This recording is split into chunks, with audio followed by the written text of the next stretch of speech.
तो hello guys, welcome back to another video. And ये जो वीडियो होने वाला है ये बहुत ही इम्पोर्टेंट वीडियो है, बिकॉज यहाँ पे हम क्या पढ़ने वाले हैं, टी टेस्ट का रूल नंबर 4। एंड ये रूल नंबर 4 जो है ये क्या डिफाइन करता है, ये आपका test of significance of correlation coefficient, मतलब ये स्मॉल सा। तो ये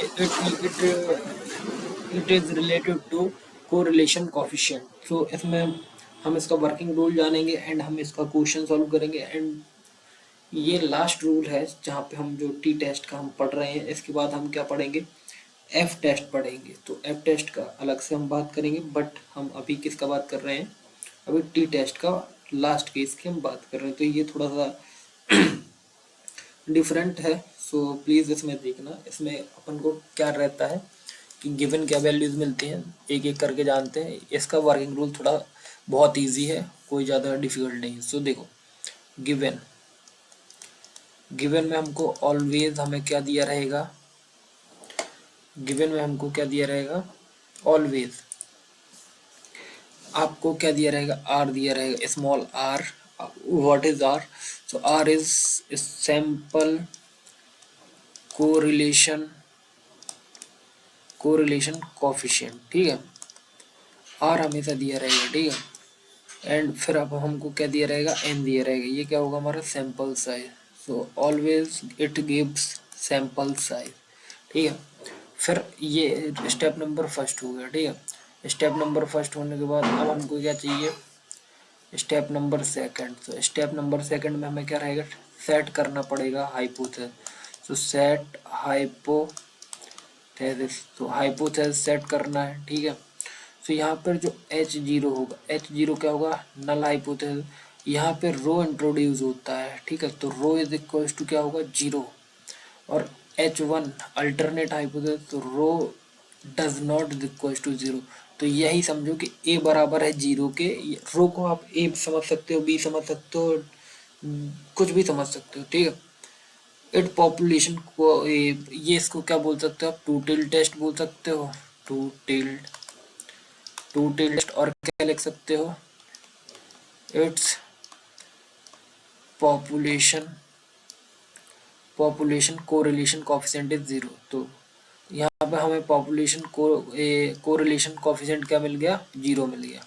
तो आप ऐसे लिख सकते हो, ठीक है। तो हमारा कोरिलेशन कोफिशिएंट क्या हो गया, 0। सो अब हम इसका फाइंड क्या करेंगे, अब हमें टेस्ट स्टैटिस्टिक देखना है, तो ठीक है। तो टेस्ट स्टैटिस्टिक्स, तो टेस्ट स्टैटिस्टिक का फॉर्मूला क्या होगा मेरा भाई,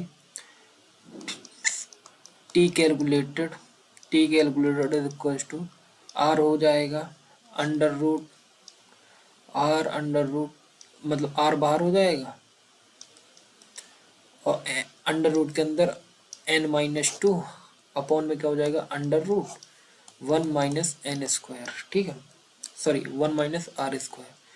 तो अब आर देखो, हमें एन और आर दिया गया, तो आर क्या होगा हमारा, sample correlation coefficient and sample size हो जाएगा। तो ये हमारा इक्वेशन फर्स्ट हो जाएगा। अब देखो, ऑल्सो फाइंड क्या करना है आपको, so also find t calculated value is equal to what, ठीक है। यहाँ पे डिग्री ऑफ फ्रीडम क्या होगा, सो डिग्री ऑफ फ्रीडम, तो डिग्री ऑफ फ्रीडम क्या होगा भाई, यहाँ पे n-2 हो जाएगा, क्योंकि अंडर रूट n-2 फॉर्मूले में आ रही है, ठीक है। तो ये हो गया। अब सीधा सीधा बात ये हो गया, अब इसका डिसीजन देखो। सो डिसीजन बिल्कुल इजी एंड बहुत ज़्यादा सिंपल है। तो इसमें दो कंडीशन है, इफ़ आपका T calculated less than T tabulated है, तो आपका क्या होगा, H0 एक्सेप्ट हो जाएगा, ठीक है, और H1 रिजेक्ट हो जाएगा, ठीक है। If second condition is if T calculated greater than T tabulated, तो H0 क्या हो जाएगा, रिजेक्ट हो जाएगा और H1 एक्सेप्ट हो जाएगा। तो ये हमारा क्या है, हमारा ये जो केस नंबर 4 है, test of significance to correlation coefficient. तो कोरिलेशन कोफिशिएंट का ये है, यहाँ पे गिवन हमें आर दिया रहेगा। आर हमारा क्या होता है, सैंपल कोरिलेशन कोफिशिएंट होता है। एन हमारा सैंपल साइज होता है, सेट करते हैं हाइपोथेसिस को रो इज इक्वल्स टू 0 और rho does not is equals to 0 is called correlation coefficient is 0। ठीक है, तो हमारा टी कैलकुलेटेड का फॉर्मूला लिख दिया हमने कि कैसे इसको फाइंड करना है एंड कैसे क्या करना है। ठीक है, हमें टी कैलकुलेटेड निकालना मोड के साथ एंड डिग्री ऑफ फ्रीडम हमारा n-2 है और डिसीजन हमें लेते आता ही है। तो बाकी अब हम इसका जो क्वेश्चन करेंगे वो नेक्स्ट वीडियो में दिखाएंगे। तो तब तक please do like subscribe and share. मिलते हैं नेक्स्ट वीडियो में जो जिसमें हम क्या करेंगे, क्वेश्चन कंप्लीट करेंगे। Thank you.